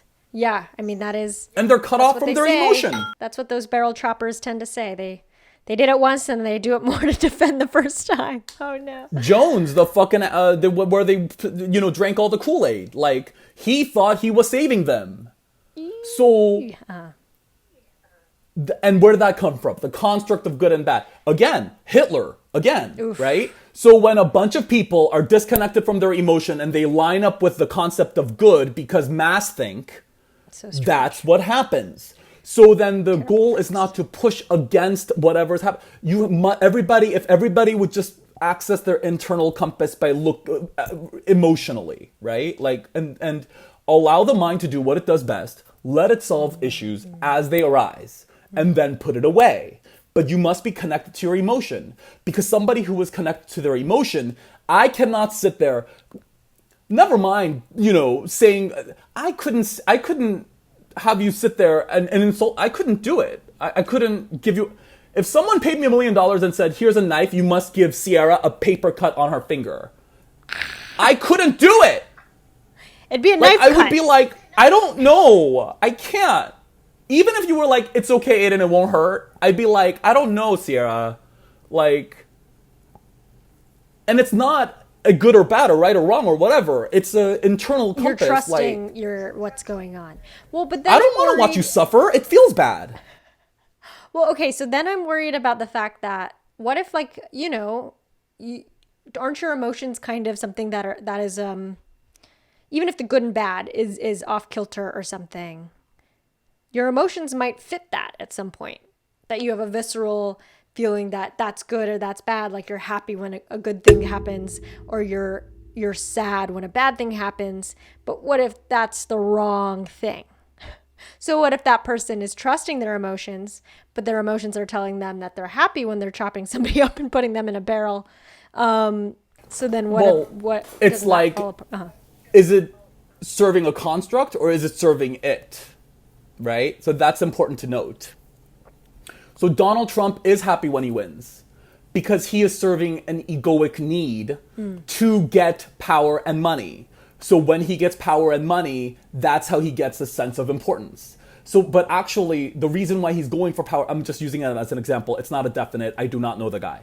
But power and money is a means to get something else. So when people are going for a means to get something else, you're trapped in an egoic strategy state. So I'm going to get that boyfriend because then I'll feel good. So you get the boyfriend and you feel good. But what you're going for is a sense of safety. Okay. So you gotta know your emotions well enough to know, are you happy because you feel like you took a step forward in getting what you ultimately want and you just achieved a strategy? Or are you happy because you're happy? And I'm saying, go direct. Do not do a layover. Don't because chop that up layover that doesn't fucking work and there is no milkshake. next flight. That next flight's gonna take you to somewhere else. Yeah. You know what I'm saying? Yeah. Go straight to, if you want to go to China, go straight to China. Don't do a stop at New Zealand if you don't need to. You don't need to go to New Zealand to get to China. So yeah, and you really can't now. Identify. They won't let you fly there. Well, people need to know themselves. I'm just saying, like, you must. Did that clear anything up, or like, do you understand what I'm saying? So it's like, I think I know. It's yeah, like, I think. What are the things you want because it feels good for in and of itself, or the things you want because it means. Like I coached this girl, and she was like, I want to have 500,000 fans on Instagram, like, or whatever. And I was like, okay, cool, like, why? She was like, I want 500,000 fans on Instagram because then I will have some, I'll be able to command some money. What would that get you? A feeling of safety. And what would that get you? A boyfriend. I feel like once I have safety, then I could get a boyfriend. And I'm like, you can skip all that and just get a boyfriend. Maybe, and but she's like, yeah, but I don't feel ready. And what kind of a mental construct is that? So she'll hit 500,000 fans and be like, I'm super proud. I'm super this. I feel great. Now the next thing, right? So, and I could go deeper with that. What would you get if you had a boyfriend? A sense of being loved or something. Great. Go for being loved. Go for being loved. Now, then the boyfriend and the 500,000 fans follow. Sure. After, like the book thing, right? So, you need to figure out what your emotions are serving. Is your emotions serving the win and loss dictated by a construct in your mind and society? Or is it reacting to a natural primitive state? I love it. I don't know. Does that help? Does that make any sense? It does. That's what I think. Again, I don't know everything. So please, That's okay. if you think I'm wrong, call me a bullshit artist and fucking send an email to Sierra. I don't know. I don't know everything. That's just what I think. I love it. And I think that's a good full circle kind of to land on, because we talked a little bit about, finding like, why do you want the boyfriend if you want, you want the care, knowing what Michael brought you and such and such. Like, I think specifically, I definitely get into the fact that, there are certain things, if I am feeling like, oh man, I wish, I don't think my career is where I want it to be. And then it's like, well, where do I want it to be? Oh, well, it'd be great if I could achieve that one thing. Well, would that actually get me anything? Or is that just like one of those things where you're like, oh, I wanted to check off a box, right? Or is it really like, oh, well, if that happens and then this other following thing doesn't happen, then I'm going to be right in the same spot that I am today, which is, oh, I don't feel satisfied again, right? So it is true that, because I often talk about the fact that the goalposts can keep moving, but I think that especially has to do with what you're saying, because the goalposts will only move. I told you that, right? I talked to you about the goalpost thing, right? What was that? Did you get that from me? Because I actually taught that at a high school. So, like, I worked with the Sacramento School District about goal setting. And so the way I taught them to make goals is literally, like, the only reason why we do anything is because of an emotional end. So there's a reason why that girl and crazy ex-girlfriend left her entire life over in New York or wherever the fuck she was, and then moved to Rancho Cucamonga and started a whole new life for lower pay in Rancho Cucamonga. Right. She wanted the boyfriend or whatever, right? It was an emotional thing. If the guy wasn't cute, she wouldn't have done it, because she wouldn't have the emotional pull to do it, right? Love it. Love this example. What it is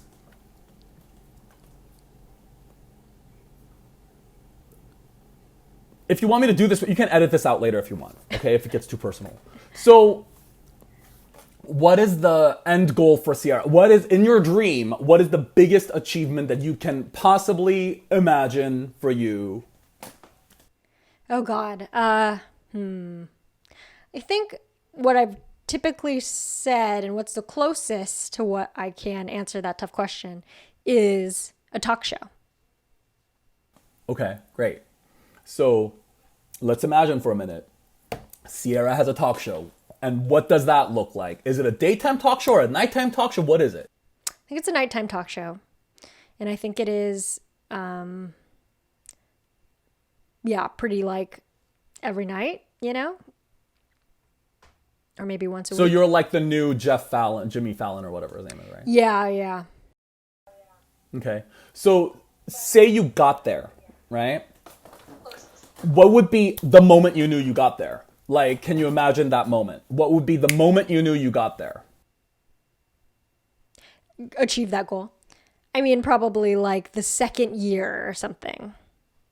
After doing a whole year and it like kind of went well. So then it's like, okay, we're on our second year. It seems like it's a little bit more established than the last one. Give me one moment that would be defining of that goal. Like an image, like...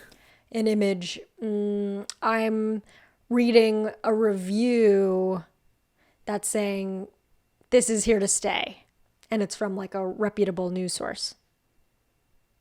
And what's that reputable news source? Probably New York Times. Okay, is anyone around you? Family.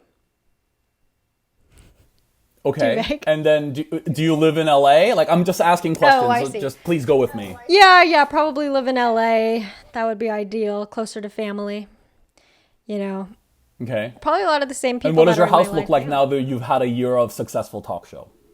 What else? I think I have a house and I have a dog. Okay, great.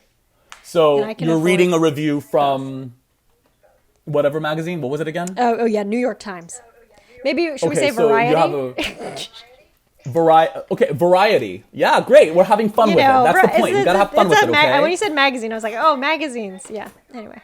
Whatever you want. Whatever publication you want. Thank you. That inspires you. That makes you feel, okay? Because what I would love for you to do is just think about, all right, so you're on whatever, or the couch or chair or whatever that you're sitting on, and New York Times has said, Sierra Katow has broken boundaries as the first female host of a late night show. After a year of the highest ratings ever, she has been renewed for another 3 seasons. Your family is around you. They're proud of you. They're happy. There's dogs. There's a house. And there's sunlight in Los Angeles. That feels pretty good, right? Cool. Great. Yeah? Can you buy into that? I can buy into that. Just for a second. But yeah, okay? Variety magazine. So now... Okay, fine. We'll go with Variety magazine. Sorry, I did. So then now... If you got that, how are you feeling? How are you feeling? Now you know what's around you. How are you feeling at that moment? What are the emotional descriptors of that moment? Right. Okay. I love this. So comfortable, I think, because insecure. Okay. I'm going to write this down, actually. I want to write this down. Oh, okay. Comfortable. We're getting out the notebook. Okay. Okay, great. Comfortable, secure, loved. Like a sense of purpose. Importance, kind of hand in hand. That's those Purpose two. And what? Importance. Okay. And happy. Happy. Okay, so the other thing about happy, happy is general. What I've discovered about happy is like it's a general term for positive emotion. So within happy, there's happy and unhappy. Within happy, there is like invigorated, interested, satisfied, comfortable, right?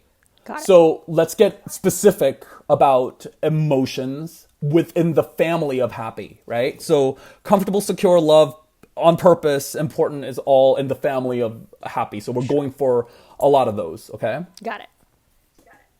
So yeah, just like... So maybe a 2 more or something. Maybe warm. Warmth. Great. Yeah. Okay. And... One more. I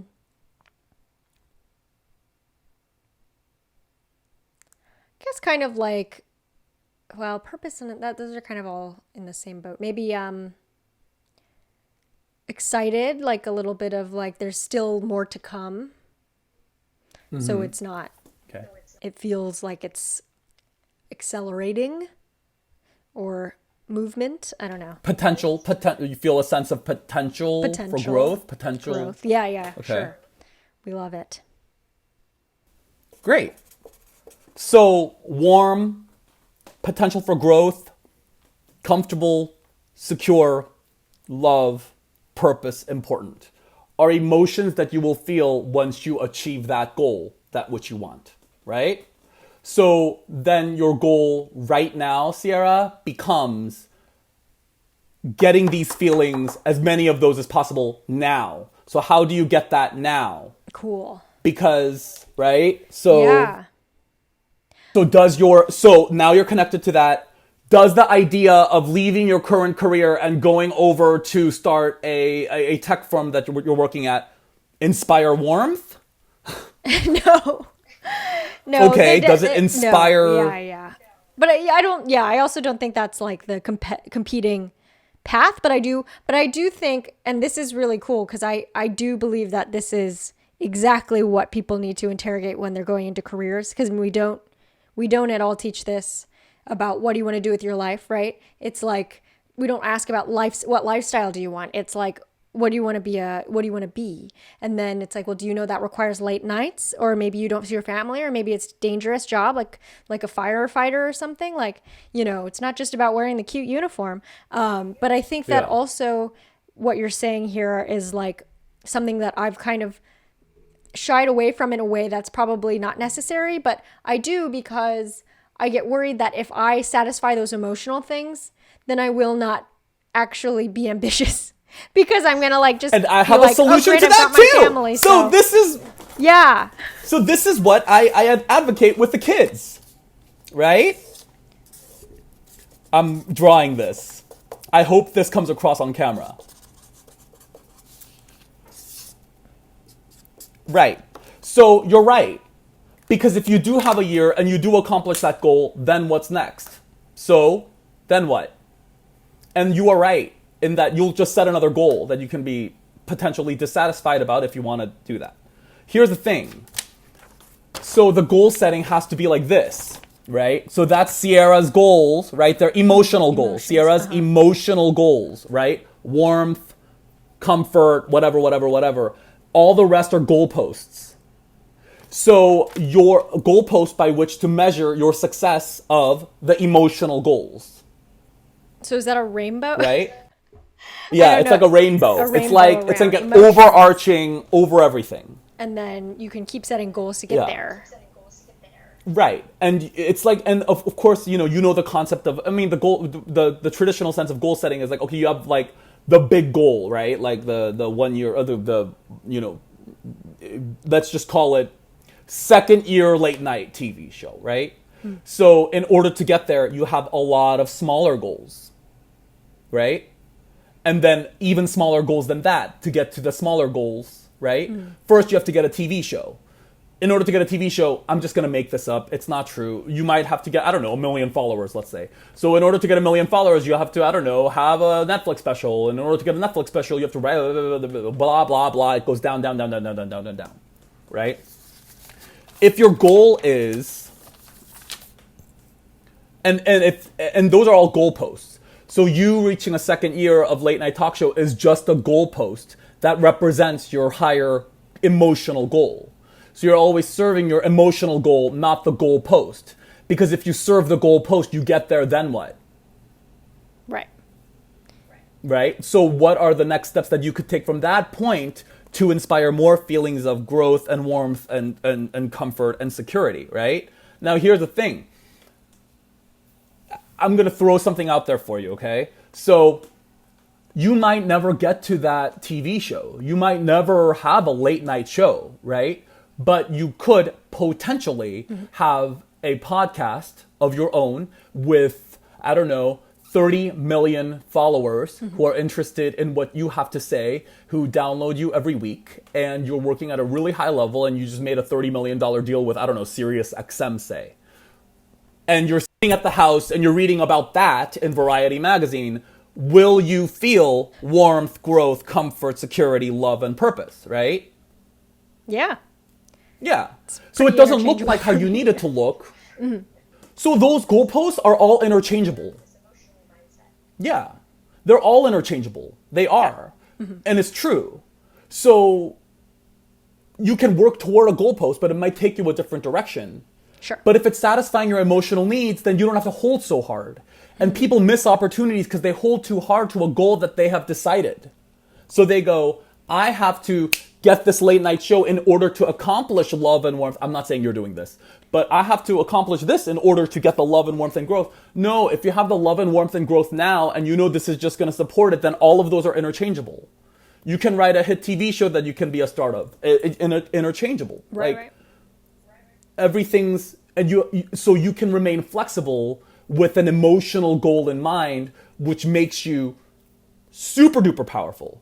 Because you know what's going to happen? You'll get opportunities and you'll be like, that feels good. That feels good. This feels good. That doesn't feel good. Whereas if you hold that as a way to get that, right, then what's going to happen is tunnel vision. And that might not be the best way for you to get these accomplishments, right? Does that make sense? Yes. So, I think that is all very, very helpful. Does it really make sense, or are you just No, I'm being genuine. People are taught everything. You have to work toward your goal every day or whatever. The way to do this is you got to figure out, okay, it's great to want a late night show. Work toward that. That's great, right? And make sure that the stuff you're doing tonight and tomorrow night, blah, blah, blah, pick things that will inspire warmth and growth and comfort and secure and love and purpose. Pick things purposefully and and allow yourself to feel those things now. So at the end of this podcast, right, you can say, hey, I've taken a step toward it. I just had a great conversation with a good friend of mine, and I thought about blah, blah, blah, or whatever, and Aiden said I look good. So allow yourself to feel whatever these things are as much as possible now. That's your job. So your job is to pick activities tomorrow that line up with this. Ooh, okay. So you can get used to that all the time. Then, as you grow, you might end up somewhere completely different, but you're still going to feel these things. So what does it matter, right? And you can be happy on the journey because there is no end. Mm-hmm. You were going to get there and pick another goalpost. Mm-hmm, mm-hmm. So just give yourself this now. You'll get there faster because people are going to notice and they're going to be like, oh, she can handle this. Because awesome. If you're like, oh, I need to get that in order to get this, and then you walk into an audition like, oh, I really hope I get it so I can achieve my feeling of warmth, that's not a match to the people that they want to hire. Mm-hmm. They want to hire somebody who they can trust with $1 billion corporation job to handle every night. They don't want a nervous Nelly. They want somebody who already has it. Right? I get a little preachy. I like that. I should have been this is all great. Well, yeah, in many ways, this is, it's like you're a philosopher. I think the scary thing is like stating what a goal is, because it's kind of embarrassing. It's a little bit like, ooh, she thinks, right, that this is her goal. But I mean, it really helps because I've been so shy about stating what my goal is, but I feel safe with you. So I do say it. And then, it can help inform what sort of things I'm prioritizing in life, which is totally hard. Like I tend to prioritize work that I do for other people just because it's easier to do and it's a little lower stakes and it feels like, I kind of need that pat on the back or like that sort of approval. But then at the end of the day, if it doesn't really go towards what I am trying to do, it might feel like I'm kind of, I don't know, doing something that isn't making me happy. So thank you. I would encourage you to share this part to your listeners. I will. Yeah, I think this is super valuable. It's not because it's valuable for you, because that whole shame game about like, I don't know if I should want this or I don't know if I want, that is holding you back. So the more public you can be about any shame you feel about anything, very true. Let it out. So I'm putting it out there. I'm being vulnerable for all the listeners out there. So I could talk to you for like 8 hours. So I know I'm sorry to keep you so long, but I do want to make sure that we get information about your book out there. Oh yeah, I could do this all day. And so the website I love it. and the blog. I know. So thank you. This is like a fucking free therapy for me. Yay. I do coaching. So on my website, if you want to, I can help you. This was so helpful. Identify I have to your say. Blocks. Just as a testimonial to how good of a coach you are, you're always just on it and can get to really the root of helping. But also, again, talking about safety, you're really good at making at least myself feel really like safe and not judged. And you're very supportive. I hope so. Sometimes I scare myself when I go on these, like, I have a tendency to go da da da da da, and get real passionate, and I don't want anybody to feel like I'm yelling at them. I'm just passionate. So I'm so happy that you took it that way. As yelling, yeah. It's just Aiden. Okay, yeah. So what's your website? Okay, aidenpark.com. Yeah. AIDANPARK. I spelled my own name wrong when I joined SAG. So it's supposed to be AIDEN, but I was like, I'm changing my name from Korea. I'll pick an Irish name and then spell it an untraditional way to make it really hard for people to find me. No, it's unique though. So that's why you got .com, I assume. Yeah, there you go. Woohoo. And your book is coming out on September 8th. Woohoo. Yes, it is. And then on there's a QR code that leads to my website. That each chapter has a blog post that goes along with it that has information, some of it that we talked about tonight. And yeah. Cool. And then people can find your book on Amazon? Is that, or what's sort of the best way? Yeah, it's on Kindle, it's on paperback, and also Audible. Margaret Cho, a good friend of mine, wrote me the foreword, and she recorded her voice for the Audible. So I'm really excited. I grew up watching her. She was my childhood hero. First Asian person I saw on TV in 1994. Wow. So it's really exciting. That's a big... That's really fun and a big endorsement. Yeah.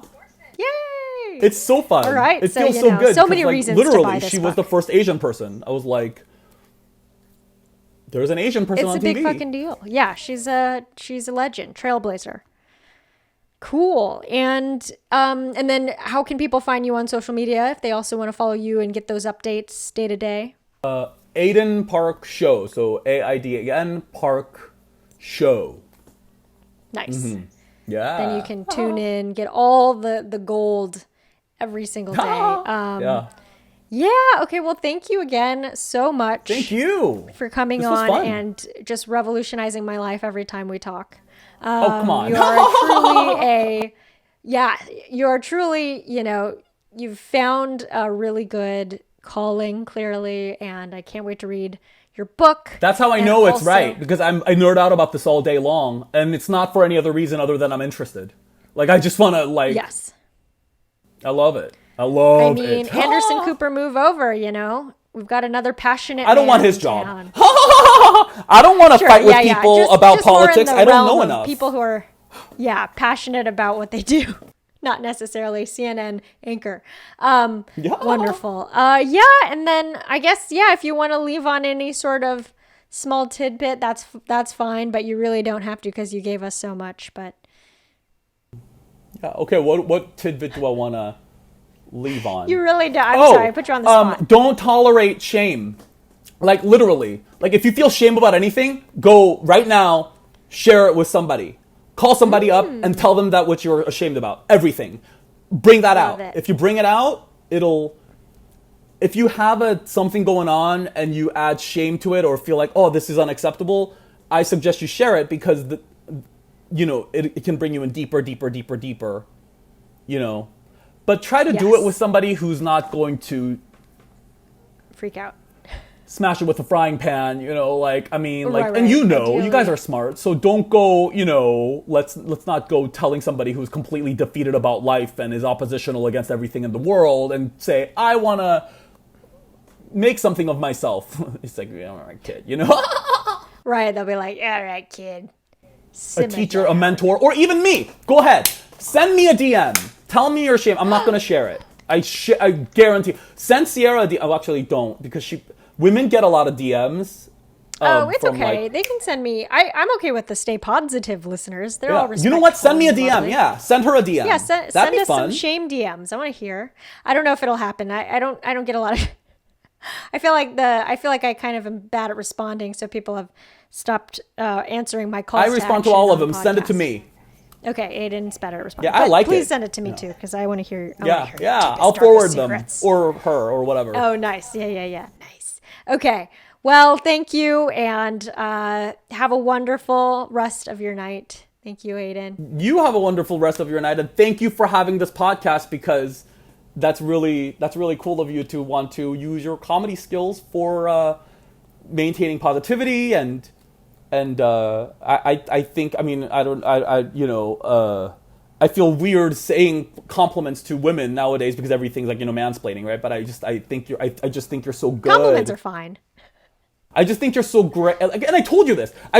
I'm going to remind you again. When I saw you the first time at Flappers when you were doing 7 minutes, I talked to you afterwards and I said to you, I was like, you're going to make it. I just know it.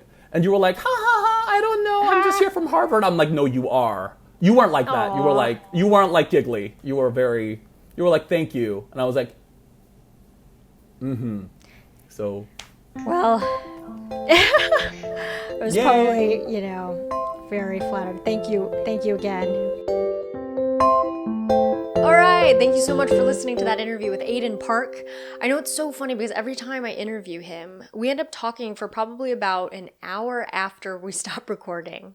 And I ran out of space on my camera, so I kind of had to like wrap things up.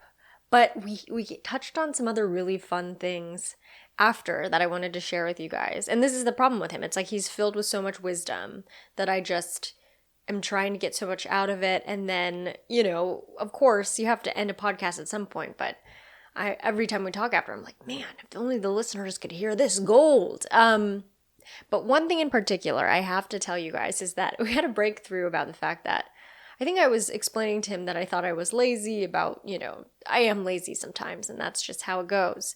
But I definitely am ashamed of being lazy, and I feel like I should be doing more work, or I should be, hustling more and this and that, not sleeping in, all those things. And he kind of was like, well, that's why, you got to just love your lazy self. And maybe that's why you're obsessed with that damn egg. And do you know what egg he was talking about? He was talking about Gudetama. I'll be right back. All right, I'm back. So basically, yeah, Gudetama is this guy. If you're watching on YouTube, if not, I'll describe to you. It's the lazy egg that's really popular in Japan called Gudetama. And yeah, I guess it became popular there because, people attributed it to the fact that like there's kind of burnout culture there among the youth, and yeah, they kind of attach themselves to certain like lazier maybe creatures. This is an egg. Characters, and maybe that was because they were like, I just need to take a break. I don't know. I'm really summarizing like one article I read on a culture that is across the ocean, so I can't pretend to understand fully. But I mean, there's totally burnout culture here, and I am definitely a victim. So I feel like, yeah, I don't know. Maybe that's why I like Gudetama. Mainly, I just thought I liked it because it's a cute stuffed animal, and it's soft.